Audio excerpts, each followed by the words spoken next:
Who would you be if you were not afraid of judgment or rejection? So, good morning. I am Kanisha Berry. I am a mindset coach. I work with Very Thoughtful Life Coaching. Check me out at verythoughtfullifecoach.com. Listen, I have been challenged with this question for the last week. And so this week I've decided to dive in and really think about who would I be if I wasn't worried about judgment or rejection. See, last Monday, I come on every Monday between 8 and 8:15 just to encourage you to live your best life. And last Monday, I was talking about being authentically you. And when I went back and was listening to my own words, I started to be challenged in my own heart and convicted like, am I being my authentic self? And the question kept coming up, who would you be if you wasn't afraid of judgment and rejection?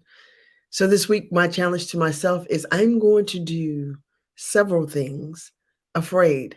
I am going to, there have been certain things in my business that I've been holding off on doing because just simply because of fear. And so this week, I'm challenging myself to do that, but also I'm inviting you to do that as well. I want you to start thinking about who would you be if you weren't afraid? Who would you be if you didn't worry that others would judge you for the choices that you were making?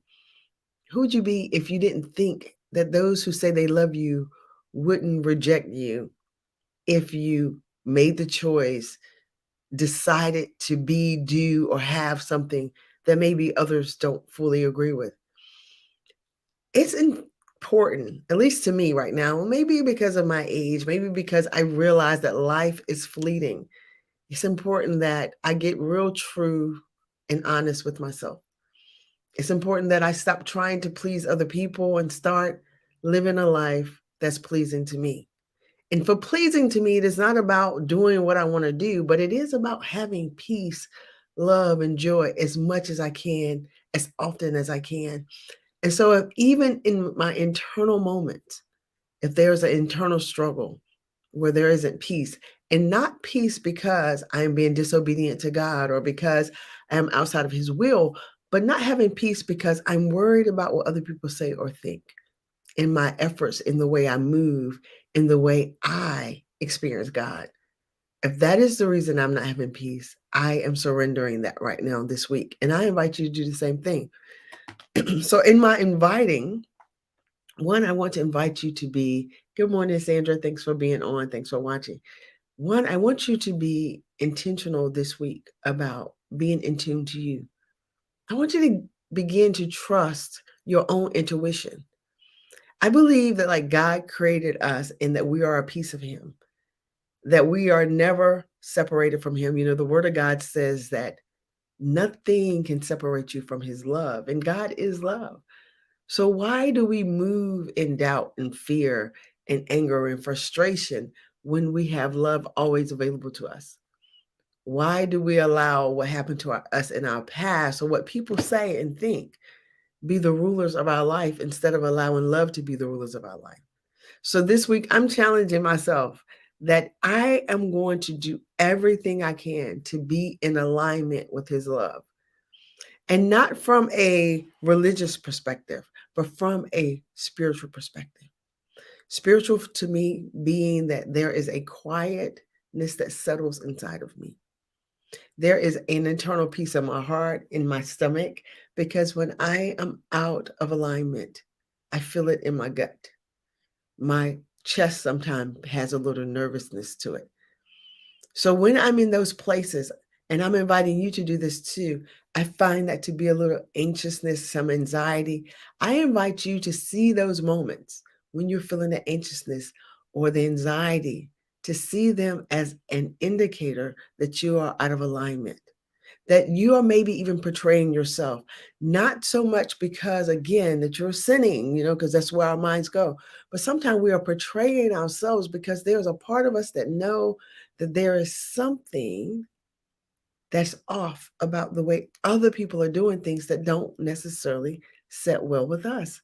Not that they're right or they're wrong. Listen, one of the things that I teach that I believe in hugely is sometimes you have to let go of these concepts that we put on ourselves that others have put on us about what is right and what is wrong. Now, I'm not talking about the deepness that is wrong and right, but I'm talking about sometimes Things as simple as you are praying wrong, you are moving the wrong way, you are putting the dishes in the dishwasher wrong.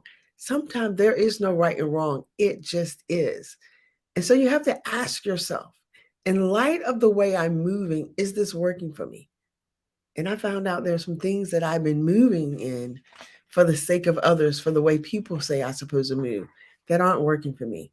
And so this week, I am going to challenge myself and do something different in the Holy Spirit with God, that the way He leads me, the way He guides me.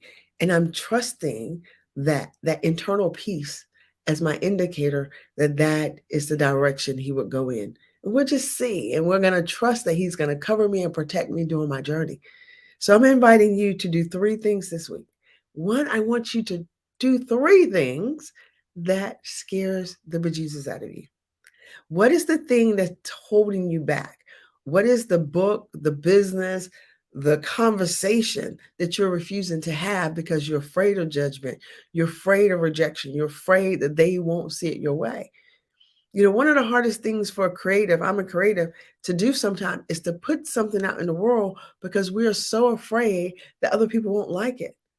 But here's what I've learned. When I pour out from the fullness of who I am, and I believe that, I have a heart of love and I want people to be their best and have the best. And I like to see goodness in everything. When I pour out from that place, everything I've produced is usually well received. And even if others don't like it, it's well received with me. And I believe it's well received with God. This book came from love. The book about for the boys came from love. The book about marriage came from my experience of love and wanted to share that with other people. But I know that you may be watching this and you have a book inside of you that you've been wanting to write and produce, and you're worried about, who am I to write a book? Who am I to create a course? Who am I to coach someone? Who am I to start a business? You are a part of God. You are the son or daughter of God, just like He tells us. Stand in that, believe on that, move in that, trust what He's given you. See, I believe that God download deposits being beautiful ideas, beautiful thoughts, whatever is holy, whatever is pure, whatever is praiseworthy, think on such things. So He gives us these amazing ideas. And many of us are just too afraid to move in them because we don't know the outcome. So the other thing I want to challenge you with this week, and this is one of my challenges, is I'm being intentional this week to write down and being mindful of what is my part and what is God's part. The part that I can do, how I can show up, how I can write a book. I know how to self-publish a book. I know how to coach people. I know how to promote my business. Those are the parts I can do. God's part is the outcomes. Will they show up? Will they sign up for the workshop?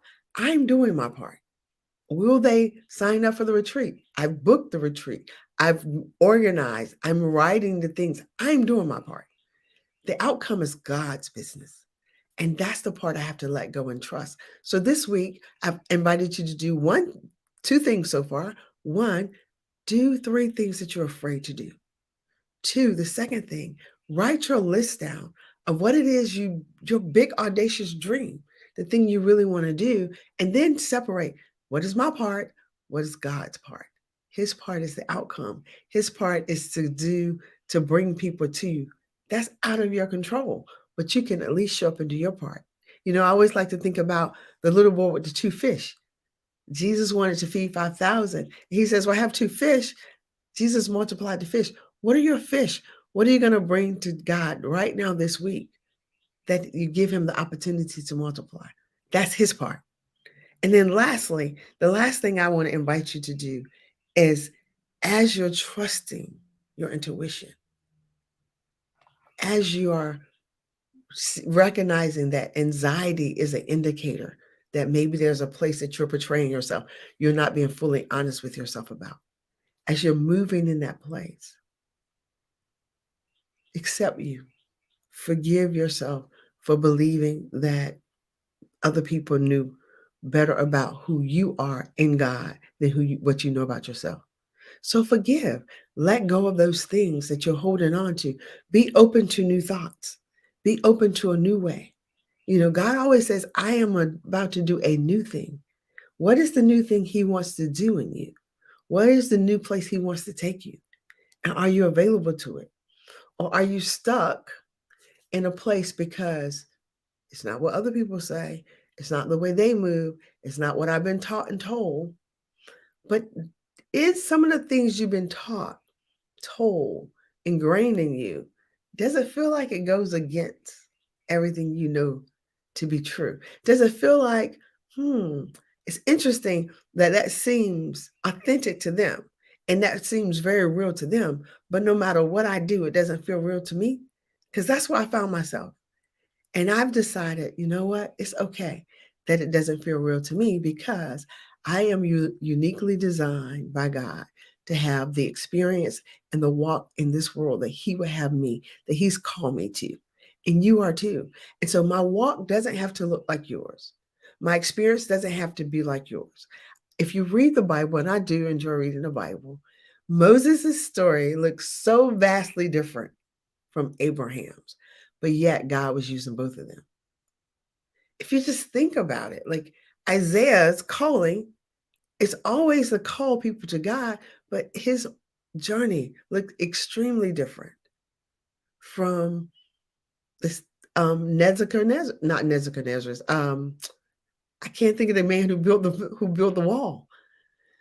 But we got to understand we all have a different assignment, and the way we show up our assignment is the way God needs us to. So it may not look like other people's, and that's okay. So this week, what are your 3 things? What are you going to do? What are the 3 things you're going to do afraid? Let me know. Share it with me. Are you willing to accept that you're open to new ideas simply because you're going to use peace and anxiety as indicators whether you're in the right direction or you're moving in the wrong direction? And then what was the 3rd thing I encourage you to do? I invited you guys to, I forgot, but watch the video and do the 3 things. So thank you for watching. Listen, if you're feeling the way I've been feeling stuck, feeling disconnected from who you really believe yourself to be, or feeling challenged that you don't even know who you are, sign up for my free masterclass. It's happening tomorrow night at 6 o'clock Eastern Standard Time. Online. Just go to my website, verythoughtfullife.com. The link should be also attached to this video. But sign up, it's free. I'm going to teach you some tools and strategies for why you're feeling stuck, but also how to get unstuck. I am thankful for anyone who watches my video. Will you do me a favor? Will you leave a comment, and will you share to let me know that you're watching? I appreciate every one of you. Have a beautiful, amazing Monday. Talk to you soon. Bye-bye.